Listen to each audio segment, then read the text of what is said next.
thank you for joining us for another episode of Uncommon Voices, Uncommon Visions. I'm your host, Dr. Valerie Nyberg, and I'm super excited to have my friend and co-host on today, Dr. Nicole Gainyard. Our topic for episode 6 is pathfinding, frank conversations about the roles of grad student, mother, and Black female. I would love to start, Dr. Gainyard, with talking about how we met and how we both came to this place in grad school and meeting each other. Great. Thank you so much, Dr. Nyberg. So how did we meet? Well, initially we met when Dr. Nyberg came to visit the University of Iowa during an on-campus visit. I had begun my doctoral program in English, and she had the opportunity through one of the graduate students through the Department of Education. She had the opportunity to meet with graduate students who were already in various programs, particularly Black female graduate students. Right. And also had the opportunity to view some of the different campuses, talk to some of the different professors, check out some of the housing in the area, just to get a feel for the school, the town, and just what life was like for graduate students, particularly Black female graduate students during the time that we were enrolled.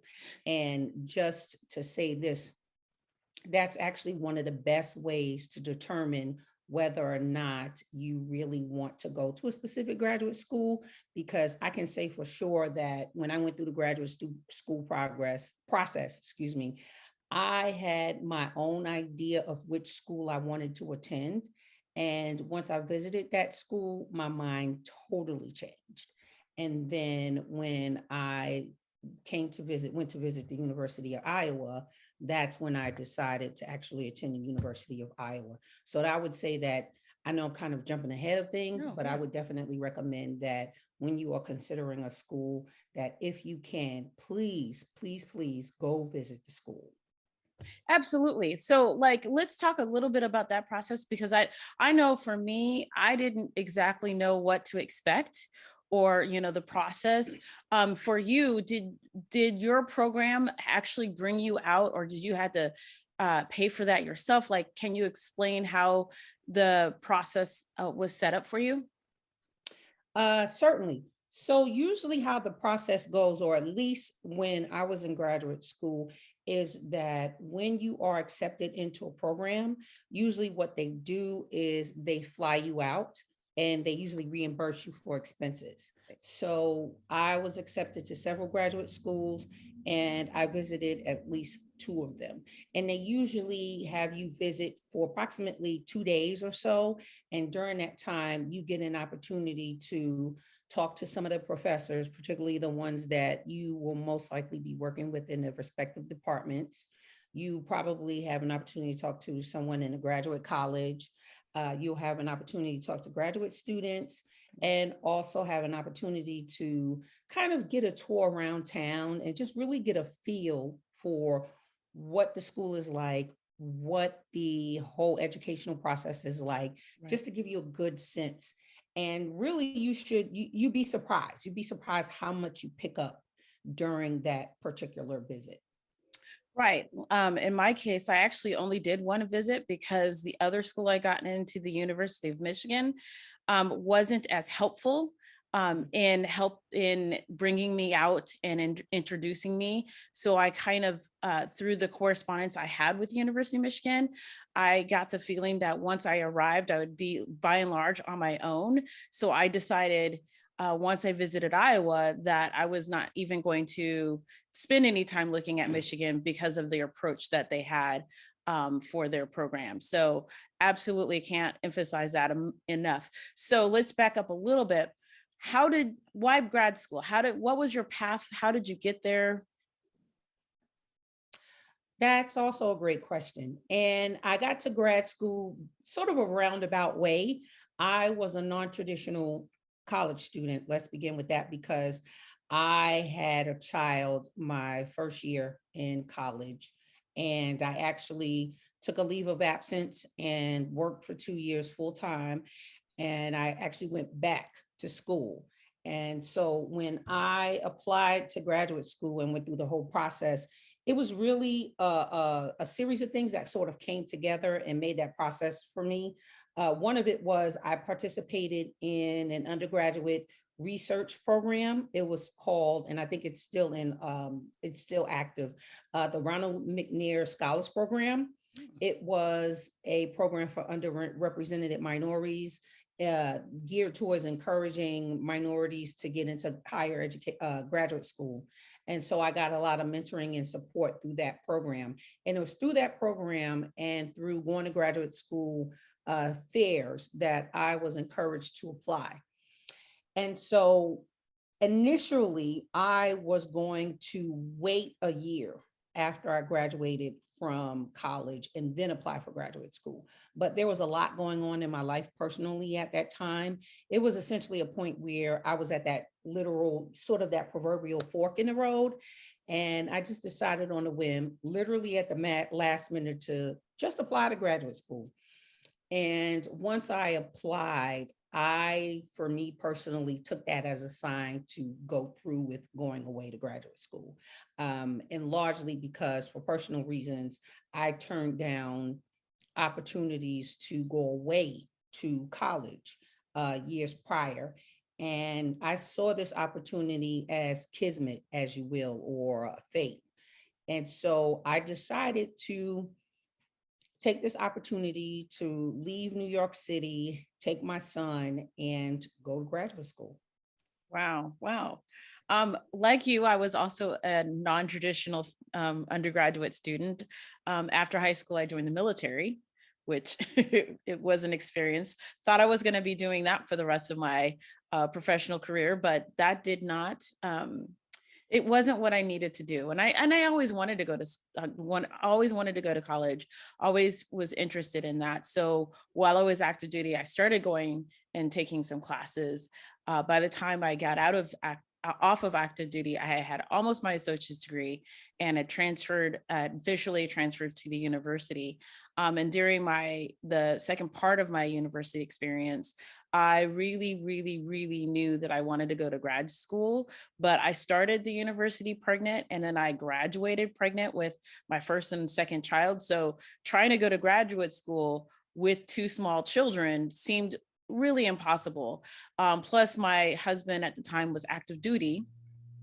So, I needed to be home and supportive of his endeavors as he served our country, and didn't really think that it was wise to go off to graduate school. I mean, at that time, I wanted to actually go to Temple University. Yeah, right. And study urban education, but it just wasn't good timing. And after that, after I finished undergrad, I ended up teaching for a couple of years, had some interesting experiences, and decided when I got pregnant with my third son to take a leave of absence from teaching and do in-home daycare. And be a stay-at-home mom, which I thought was the ideal thing to do with three kids. Unfortunately, I found out really quickly that I was not meant to be a stay-at-home mom and started having dreams about grad school. And I remember on March 1st, I had a dream about going to grad school.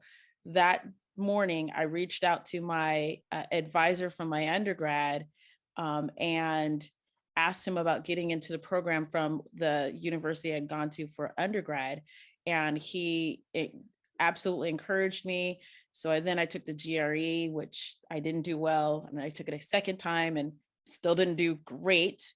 I got my materials together and applied. But for me, that was where I thought I was going to stop. During the time I got my master's degree, that was when one of the professors I had as an undergrad, whose office was across from my office, I was working as the managing editor for a literary magazine, our campus literary magazine. And he asked me to come over to his office one day for a chat and asked me if I had considered going to get my PhD. And I said, No. I, I had three kids, all under the age of 5 at the time. And for English, you have to have a language. And my master's degree was in English. I didn't have a language and didn't want to take the time and the energy and effort and money to pick up a language. And he told me, he's like, no, you don't have to.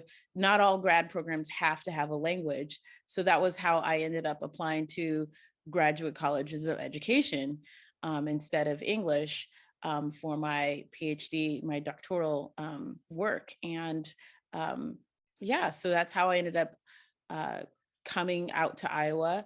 For me, it was really about my frustration as a teacher or in the education system was whenever I tried to share my perspective, people didn't seem to listen, or it didn't seem to matter. So for me, getting a PhD was really about having my perspective heard and taken into consideration, and not just being blown off.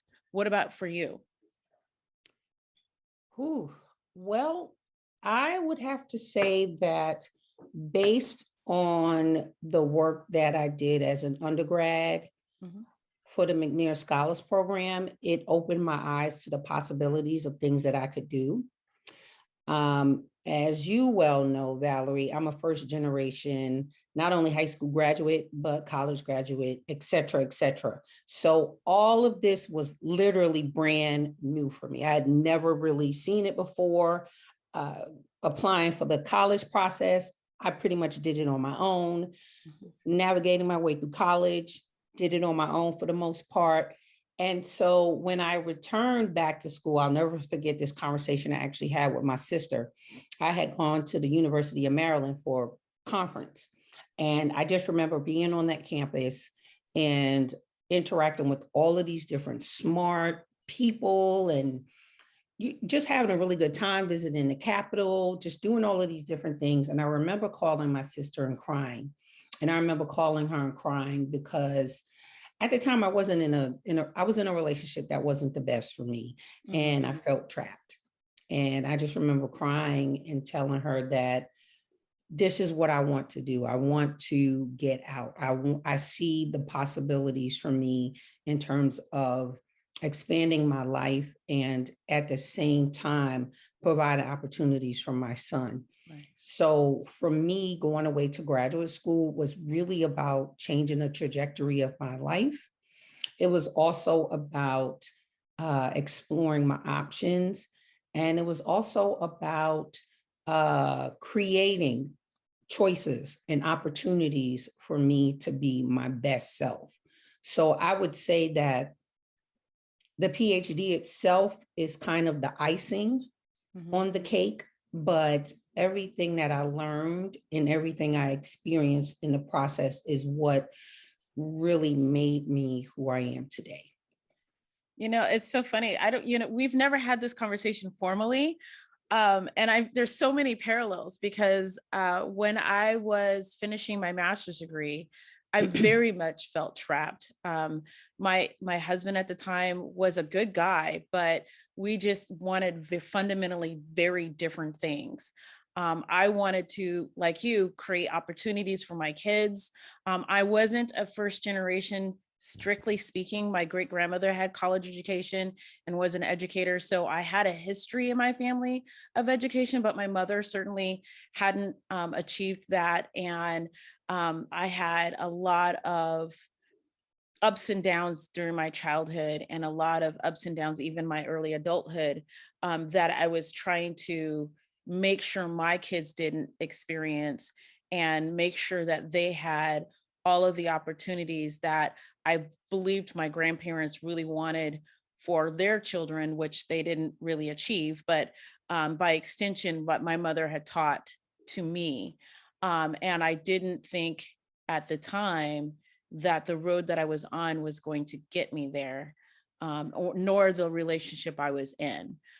So when I moved out to Iowa, I was very conscious of the fact that though I was married, I was likely going to become divorced during that time. And I needed to cement or build a life that I could raise my 3 sons so that they had better opportunities and a different vision for themselves. Because I'm sure, like you, I I grew up thinking, well, I'm just going to get from one point to another and maybe to another. I had a notion of what I wanted, but not a language for it, and not a pathway for it, and not an example of it. So I was just kind of winging it the whole time. Right. Yeah. I would have to say, I tell anyone, if you would have told me, I moved to Iowa and started my graduate program in 2003. If you would have told me in 2001, heck, if you would have told me in 2002 that I already knew I was going to go to graduate school because I did my undergrad in English secondary education minor. So I knew I had to get my master's degree in order to teach in the New York City public schools, at least to keep my certification and everything and whatnot. Right. But if you would have told me that I would have packed up and left New York City, oh, I would not have believed you. And I probably would have done everything I could have to probably sabotage that opportunity, because your fear right. of not even so much as failing, but maybe my fear of succeeding, the unknown. And the unknown, really the unknown of what do I do? But, by that point, I was energized and I was motivated, because at that point, my relationship with my son's father was done.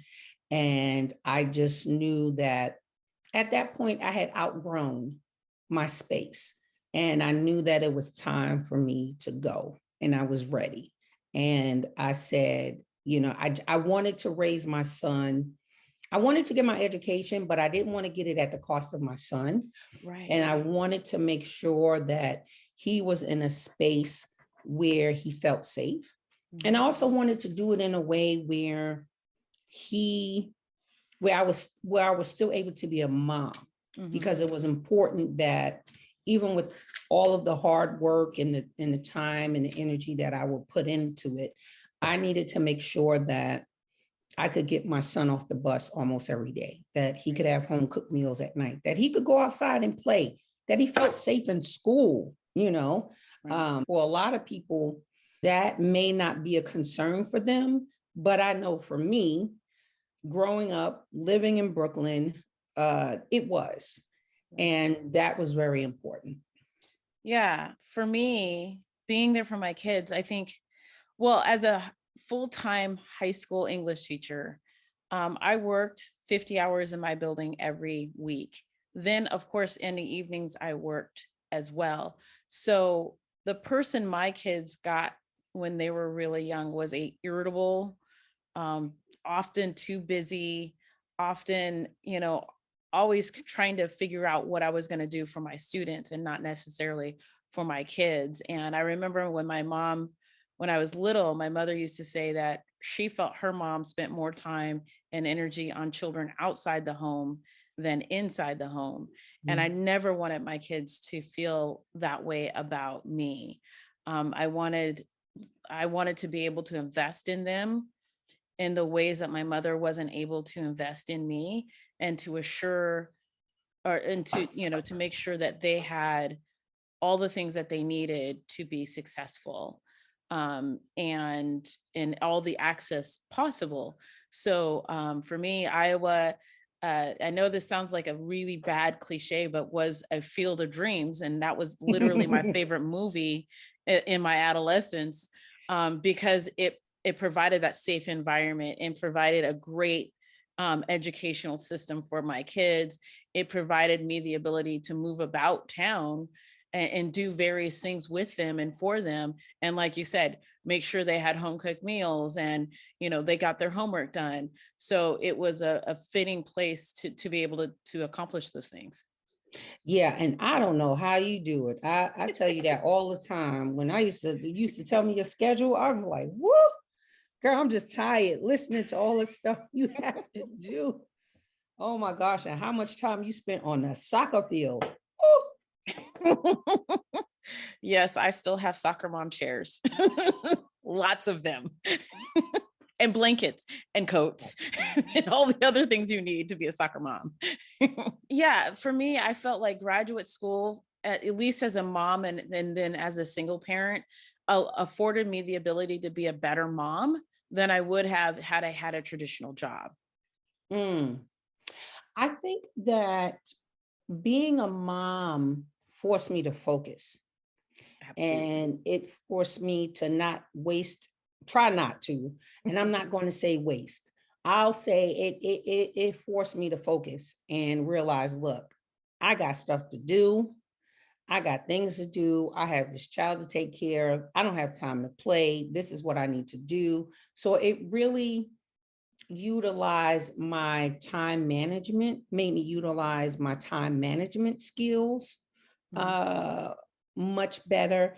And when I look back, I'm amazed at how much I was able to get done, um, given that it was just me and my son, and Right. I had to go to school and I had to teach and I had to do this and I had to do that.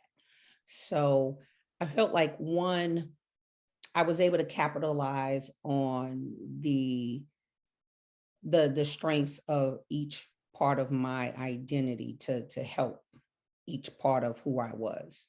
But it was definitely a challenge in terms of juggling those different aspects of myself, Right. because it was all new. Right. Right. It was all new. So why don't you go into some of your experiences? Do you have any examples of like what you would think is a clear example of what graduate school is like, and some of the influences that you had during that time? Mm, I would have to say that attending graduate school was my first away from home experience. And in a lot of ways, I had a go away to school experience. And because of that, it challenged me in terms of dealing with the subtleties Mm. of racism. Mhm. And Valerie, you and I have this great story of, two single Black women going into Dillard's. Yes, Dillard's is Um, a mall, a store at a mall, like a and Macy's. it's like a Macy's. And, watching the saleswomen's faces when they see us approach, because at that time, I'm not sure what it's like now, but at the time, you had the east side of Iowa City and the west side of Iowa City. And if you lived on the east side, it was called, i.e., the ghetto. And if you lived on the west side, that was considered the good side. Mhm. And at the time, a lot of the housing complexes in Chicago were being shut down, and a lot of Black people were being scattered throughout the Midwest, particularly in Iowa City. And a lot of them came to Iowa City. And Iowa City being a small town, you had a mixture of Black population where you had Africans from different countries in Africa, you had mixed race Black children, and then you had those who worked at the university, and then you had those who came from Chicago, and then long-term Iowa City residents. And so we already knew walking in the department stores that on their faces that they already determined that we were from Chicago. Right. And so walking in there and they're asking us questions about, oh, where are you from? And what are you looking for? And just all of these little questions where they try to peg you or put you in a box or categorize you in terms of what kind of Black person are you? What kind of Black person am I dealing with today? And not only at the department stores, but just in my everyday interactions with people around town. It got to be very tiring. But just kind of going through that process over and over again of people trying to figure out in subtle and not so subtle ways, what kind of Black person are you? And so particularly for you and I, Valerie, we turned it into a game, particularly when we went shopping, where, you would be like, oh, this reminds me of, my house that I owned back in blah, blah, blah, and blah, blah, blah, blah. Or when I take my son to soccer and, my condo, blah, blah, Don't blah. forget the nanny part. And the nanny, my white nanny. And then I'd be like, oh, this reminds me when I went to Paris last month, and do you know that there's actually a staircase that you could walk up to go to the top of the Arc de Triomphe? The Arc de Triomphe. And so the salespeople in the store would look at us like, huh? Ooh, what? And we were like, yeah, we're graduate students. We're getting our PhDs at the University of Iowa. Right. And they would just look at us like they would just contort their faces like they couldn't make heads or tails of who we were, because we were nothing like what they expected in terms of what's presented in the media. Right. And we just always enjoyed it and just walked away and just laughed, at just the sheer ignorance that this so-called liberal college town, you deal with almost anyone, whether it's the teachers or whether it's people at your university or people in department stores, all the same thing in terms of them trying to ask you these questions of, oh, what school does your child go to? Oh, yeah. Oh, yeah, that's a big giveaway. What school does your child attend? So I would say that that's a definite aspect of it that was challenging. And then the other thing that was challenging was just the whole culture of just being a graduate student and trying to find your people. I would have to say, by and large, that my experience in graduate school as a graduate student was very isolating. There were not many people in my department, not many people in my cohort that I felt close to or felt an affinity for, or felt that I could have a real relationship or a conversation with, largely in part because of, where I was coming from, where I was at in my life in terms of being a mom. Right. I was 25 years old, but I had a 7-year-old son. I don't have time to go to, what was the name of that place in Iowa City? Gabe's or something like that. It was some popular. I think I know it's right across from the bookstore. Yeah, the old Vine or something it was. Yeah. To go and have drinks, after class, or do this and do that. I got to get my son ready for school. I got parent teacher conferences.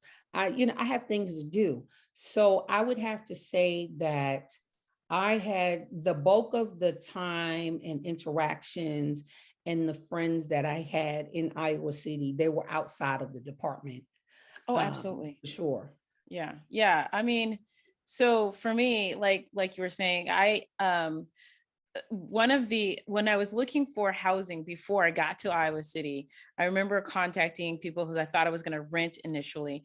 And this gentleman thought he was doing me such a kindness by giving me the breakdown, just like you said, of Iowa City, the east and the west side. And, I really wanted to make sure that I was on the west side. And, and this was via email. So he didn't, and my name was Valerie Nyberg. So he had no idea that I was a Black person at all. And he was, he was making references to the changing demographics and those people and all of this, all of these details that I remember being shocked, thinking like, oh my God, what in the tarnation am I getting into?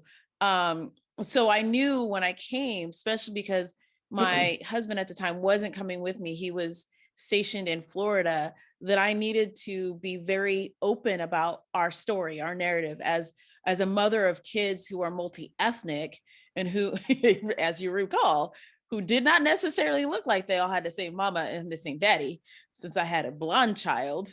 I needed to be very conscious of the narrative that was told at school and the narrative that was told in the community as I moved about with children who were definitely,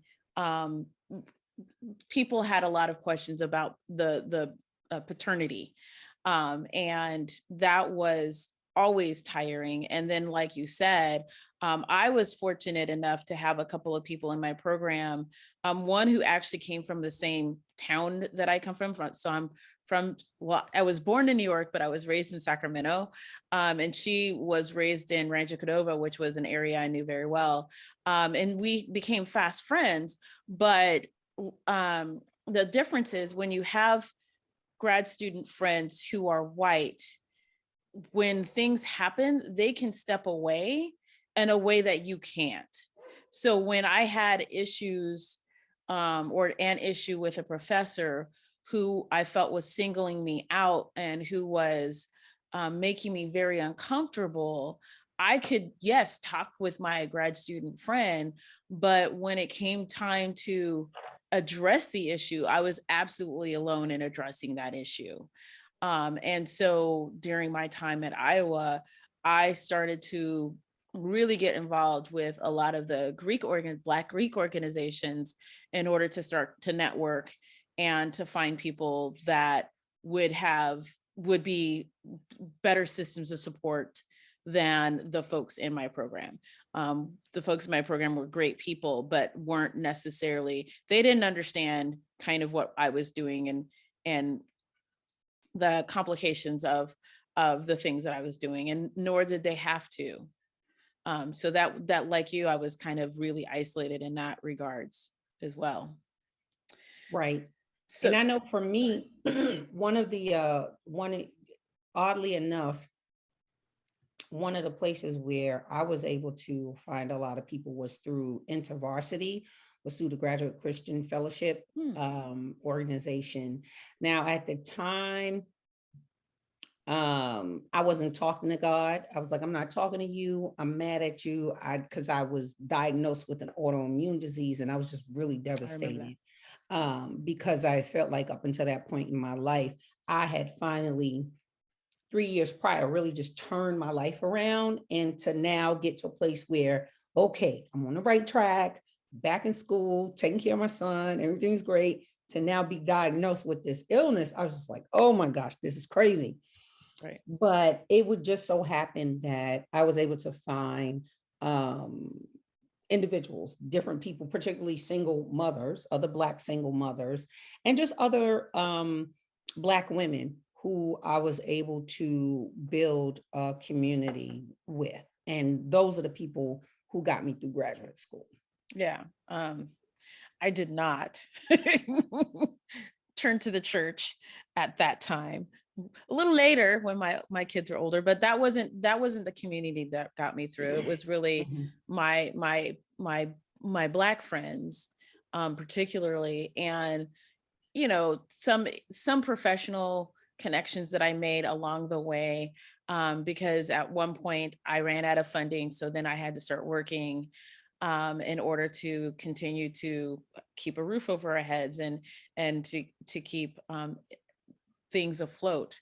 So those were the things, those relationships were the things that kept me through. And I lost my mom and got divorced within a very close proximity to each other. So and those, at that point, things became really difficult for a short period of time.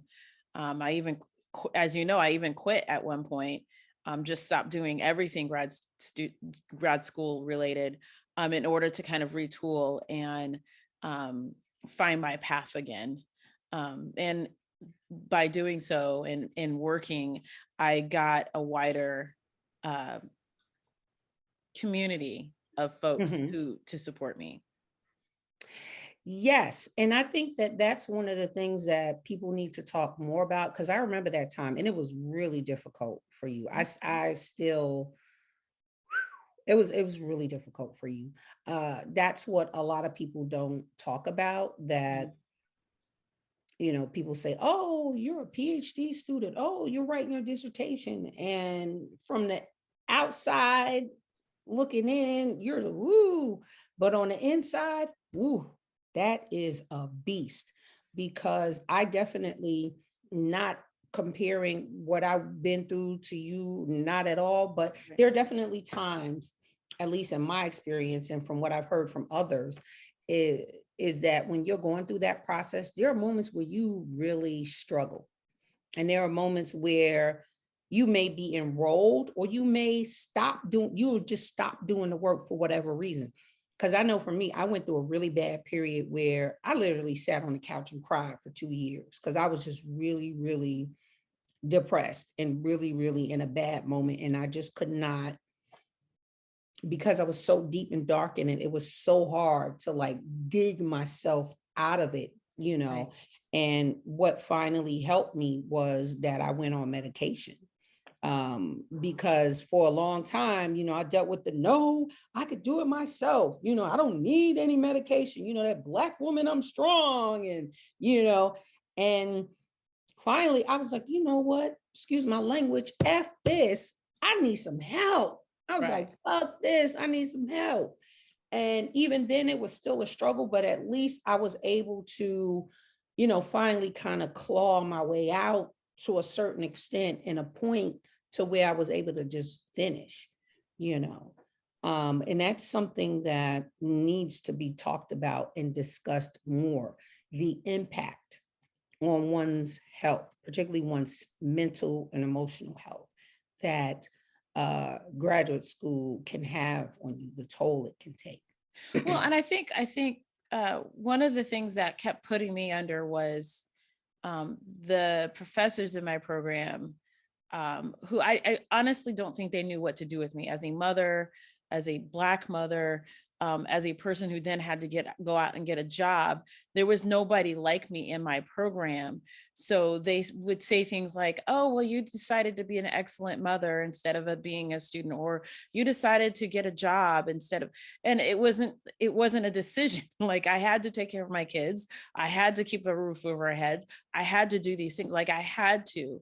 And it was treated as if I was somehow devaluing my doctoral program, or somehow my priorities were mixed up. And but I think like the whole process of getting to that level, that dissertation and writing is really much harder than people talk about, because that's when you're kind of unmoored, doing your own research, following your own path, which, you know, there are people who come before you, but you're trying to carve out a unique niche for yourself.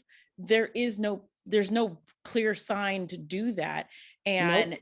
in most people, when they get into PhD programs, they're, you know, anywhere between 3 to 5 years.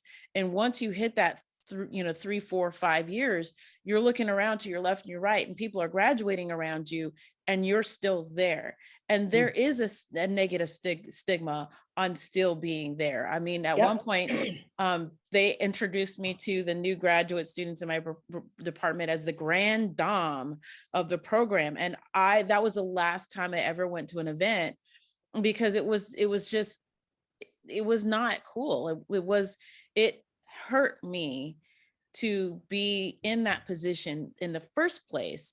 And then it hurt me that they did not care enough about me to figure out what I needed so that I could get through faster and not have to completely ditch my kids, or, you know, be homeless, or, you know, those kinds of things. And those are issues where I think as more people get into these programs, there's an understanding that you just have to form that community and dissertate together. Yes, and yes, absolutely. And I totally agree with you, because I felt the same way. I felt the same way in terms of support from faculty members. It was maybe 1 or 2 faculty members that I could kind of go to and talk to. And even then, I felt like they just did not know how to direct me, how to Right. help me. And I really felt like, you know, and this is something that I've had to let go, that, you know, they say a good dissertation is a done Done dissertation. dissertation. Baby, that's it. Because that dissertation, woo, I slapped it together, baby, because it's funny. It's like, it's only now looking back where I could look at my dissertation and be like, wow, if I could go back, I would have did this, all of these things differently. But I was just struggling to finish. And I was really struggling just to come up with something, because it's like, it really is this old guard. It really is this one way of doing things. Right. And when you're trying to get in there, no one's really showing you the way. No one's really like taking you along and saying, okay, here, this is what you need to do. There's like all of these assumptions that you should know this, or you should know that, or you should this, that, and the other. And when you don't, because no one's told you, no one has really sat down and showed you, that's when oh, you're the grand dame, or this or that, or you're just not given the help or the tools that you're needed, because half the time you don't even know what to ask for. You just know, Right. I need help with something. Right. I don't know what, but I know I need help with something. And you would think that, particularly, and this is not, and whoever sees this, whatever the case may be, they may take it as a shot. It's not. But you would think that those faculty of color, particularly those Black faculty, would be more helpful. But I can only imagine what they're dealing with on their side, Right. in terms of trying to get tenure, or whatever the case may be, but yeah, it was rough. Yeah, It was absolutely. really rough. Yeah, I think you make a good point. I remember used to spend a lot of time at the Center for Diversity Enrichment, talking to the center director. And sometimes I was in her office crying, all kinds of things, just because there really wasn't that office was really geared towards helping undergraduates, but there wasn't a office to help graduate students. Mm-hmm. And you're put in this situation where in many respects you are the creme de la creme, that you are the 1%er, and you're definitely told this a lot, like you're doing something that most people in the United States don't do: white, black, green, yellow.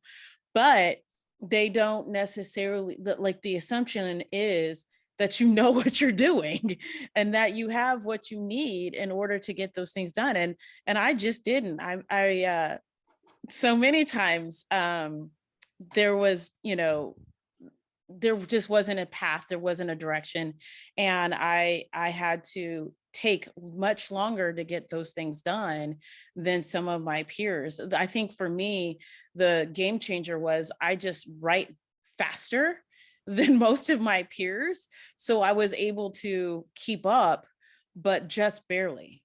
Right. Right. And I think what got me through and what helped me finish was, I was like, gosh darn it. By the time I got to the dissertation stage, I had decided, you know what, this is not going to work for me. Academia is not going to work. And I want to come back to that point, because it's parallel in terms of what you and I are going through right now professionally. But I was like, gosh darn it, I can't do this. And what really got me through was I was tenacious. And like you, I was in my department chair. I was in my dissertation chair's office as often as I can. And I was like, look, this is the 4th version of this chapter, lady. I don't know what else you want from me, but I have nothing else to give you. I'm running out of funding. The school, the department does not want to give me any more sections and things like that. My son is about to graduate, about to be a senior in high school. He about to go off to college, and I ain't got no money for him. I got to get a job. I need to be done. Right. I can't take out any more loans. And it's like they wonder why it's so hard to retain or to build or to create a large pool of Black talent or other people of color talent, professors, scholars, et cetera, because that support is not there. It's not. And I mean, geez, you're making me think of so many instances when, so the work that I've been doing more recently is about Maslow's hierarchy and needs, and about our early childhood presuppositions, and understanding how those kind of help us to, or help us, or are related to how we deal with stress and anxiety, and those things. And I mean, when I finally got into a place where I had all of my needs met, like I could put food on the table. I knew that I could pay my mortgage. I knew I could pay my car note. I knew that I was that my kids were okay, and that we're all headed in the same direction. I remember just having that feeling of a weight being pulled off of my brain, because I had had so much stress in 2006 and 7 and 2008 and 9. And by the time I got through like 2011, 10 and 11, I was starting to come out of that. And it literally felt like my brain could breathe. And that was when I could that's when I started my dissertation. And even though I had been ABD for like 2 or 3 years by that time, but that was when I was able to start my dissertation and write it in 9 months, because all of those other things that had been in my way were finally taken care of, because I had a job that paid me enough to be able to do those other things that I could do, and allowed me the flexibility of taking like Fridays off, and it in order to be able to dissertate. So that support system, whether it's a formal structure or an informal structure, is so very important. Absolutely. Yeah. Yeah. And I, like you, I already knew. I came into my program knowing that I wasn't going to be a professor, because as much as I like books and in theory and all of that, sitting in an office and theorizing what kids should do in the classroom wasn't something that appealed to me. It was devoid of connection and context that I think are really, really important to really drive educational changes forward. Right. And I know for me, I love reading literature. I love talking about literature, but my heart was in writing it. Mhm. And my heart was in not dissecting it from this technical, sort of theoretical perspective. My heart was in, what can we take from this as humans? How Right. can we apply these ideas in our lives? And what's the context in which this literature is being created or communicated to us? And that was so important to me. And just seeing the way in which, particularly African-American literature, was just dissected and pulled apart and talked about by my colleagues, predominantly white, I just was like, oh my goodness. It's like you just suck the life out of it. You just suck everything out of it. And to be honest with you, I didn't want to be in anyone's dusty archives all day long doing research. I didn't want to be pulling 70, 80-hour weeks. I didn't want to go to all of these different conferences. I didn't want to write books that only a handful of people could understand. Right. I wanted to talk to the people. I wanted to reach the people. Right. I wanted to connect with folk, and I just decided, this is not going to work for me. That kind of writing, that level of cerebral writing, I just thought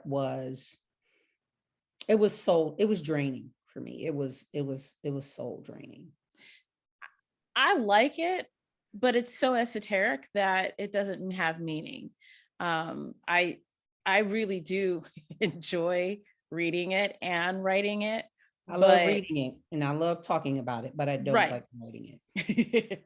I definitely love writing it, but it doesn't make any difference unless it makes a difference to someone. Exactly. And that's always the work that I've always wanted to do.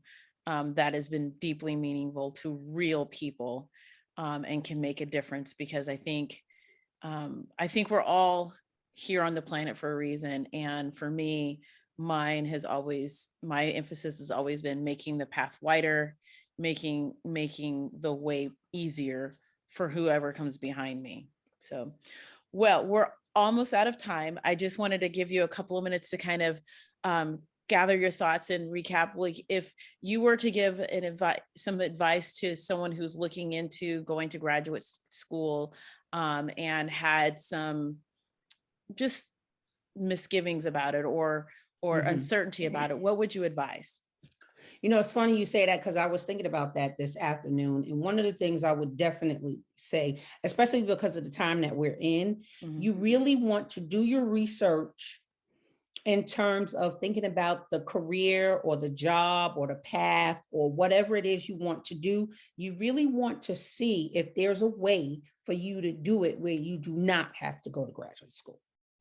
And I know that may sound like trying to push people off and say, don't go to graduate school. I'm just saying that because there are so many jobs and things that people can do without necessarily going for like sort of this highly specialized training. And I'm not trying to dissuade anyone from doing it, not at all. I'm just saying that given the amount of money it costs, the toll it takes, just everything that goes into it, really take the time to think seriously about whether you absolutely positively need to go to graduate school. So for example, if you want to be a medical doctor, of course you got to get advanced training. If you want to be a psychologist or a psychiatrist, of course you need to go to graduate school and get advanced training. If you want to be a teacher and kind of, go into administration or specialize in certain things, of course you need to go to a certain point into advanced education. But really think about it and really do your research, really explore your options in terms of the different paths and career paths you could take in terms of internships, volunteer work, whatever the case may be, that will help you get a foothold into sort of the area that you're interested in. So definitely, please do that. Now, if you've done all of that and you decide, you know what, I really want to go to graduate school, okay, not going to dissuade you.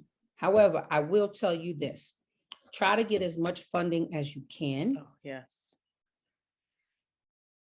Try to get as much funding as you can.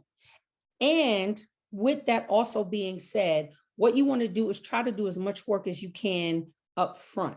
And what I mean by that is if you have a strong idea and a strong sense of what you want to do going into graduate school, start from day one building towards what that is.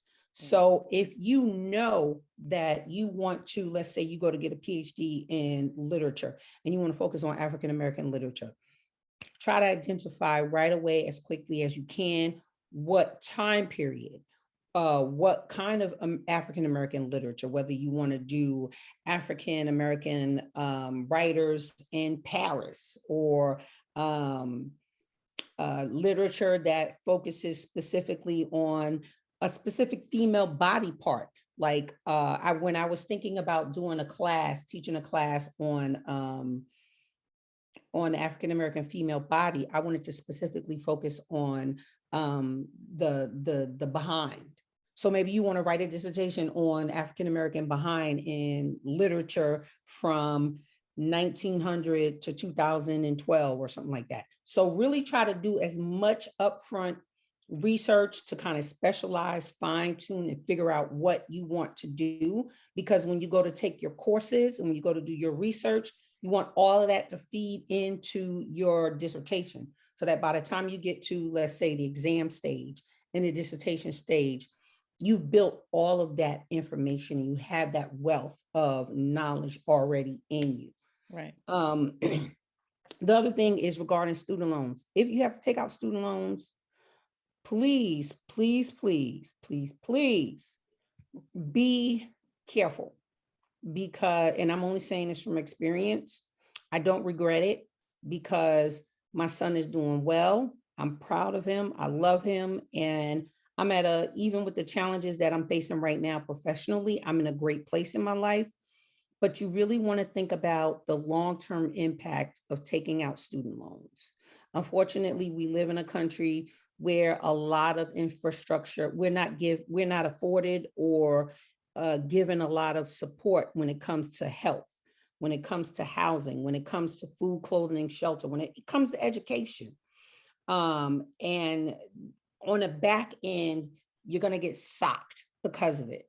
And so you really want to think carefully about how much money you're borrowing and try to borrow as little as possible and try to find other ways to do income. Um, whether you're teaching online or got a gig or whatever the case may be, really try to limit the amount of student loans that you take out. And then I think there's one more final thing about this. And I think it's connected to what I was talking about, like doing your research and everything. Really be clear about what you want. Really try to figure out like what your end goal is once you get this degree. Yeah, I think a great place to start is, what are those texts that you're really attracted to? What about those texts speak to you? And where do you see yourself in that genre or that canon? And what can you add to that, add to that conversation? I think so much of the time we are surprised about finding ourselves in these spaces that we're too busy being shocked to really be strategic about our approach. And that's where a lot of time and money and effort and energy are wasted, because we don't know. We're just kind of, oh, well, it'll work out because it's meant to be. And putting a lot of faith into the process, but not necessarily understanding the process itself. I know, like you said, student loans, in order to raise my kids the way I thought they ought to be raised, I have a colossal amount of student loans.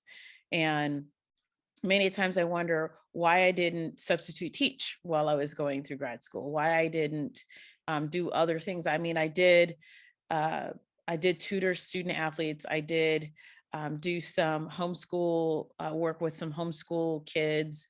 I did a lot of different things, but I didn't do anything that was really substantive, that was going to bring in an annual or a monthly income for myself, that would have helped defray some of the expenses of being in grad school and having to take care of my kids. So, and in 2022, there are so many different things that you can do now that just weren't available then, that I think what you're saying is absolutely accurate. Being able to understand kind of like even the economic dynamics of the community that you're moving into, and what services they do have, and perhaps what services from your own home city or hometown are available that aren't available in the new community that you're moving to. So being able to take advantage of those market differences between where you are and where you're going to be, and play those to your advantage is absolutely something that's much more doable now than 10 or 15 years ago. Right. And the good thing with that too is, when you're done with graduate school, you not only have, let's say, that master's degree, that PhD, but then you'll also have that real live experience. Right. So that you're marketable across the board, so that you're not necessarily pigeonholed into going into academia, where you can leverage your degree to do other things that can be probably more lucrative. Let's just keep it real, you know? So definitely go in understanding that the old way of going through graduate school is gone. And you have to be real, as you said, real strategic and very intentional about the things that you're doing. And when all else fails, this is just going out the gate. That is something you and I talked about. You got to have a support system. Absolutely. You have to find your people. Yep. You got to have your people, because your people are going to get you through. That's what's going to help you. That's going to be your buffer that's going to be your safe space. That's going to be the people that you bounce ideas off of. And that's the people that are going to teach you. Because I know for a fact, and Bally, you and I talk about this all the time, but I'm from New York. I'm a native New Yorker, born and raised in Brooklyn. Yes, do or die, best die, baby, baby. However, and because of that, I'm very direct and straightforward and take it as you see it. It is what it is. And I know there were so many times that Dr. Nyberg, I had to call you and be like, girl, I'm about ready to go up here and cut somebody. And you had to be like, okay, let's translate what you want to see. Okay. You were definitely my Black woman translator. And you really taught me how to translate and how to navigate. Because baby, I was rough. Well, I was rough. But you really helped me out. You helped me through that. And similarly, you helped me to I was raised in the Black community, but not of the Black community. And so you helped me to kind of stitch that back together. I'm never going to be all in one camp or another, but at least I can be comfortable in the camps that I reside. Yes. So, well, Dr. Gainyard, this has been a really great conversation. Thank you so much for your time. This has been the episode 6 of Uncommon Voices, Uncommon Visions, and I'm your host, Dr. Valerie Nyberg. Thank you for joining us. Feel free to like and share this podcast with your friends and family. And thank you very much for joining us today. Thank you so much. I really enjoyed this conversation, and I hope that your audience finds it very helpful. Me too. Thanks. Nice.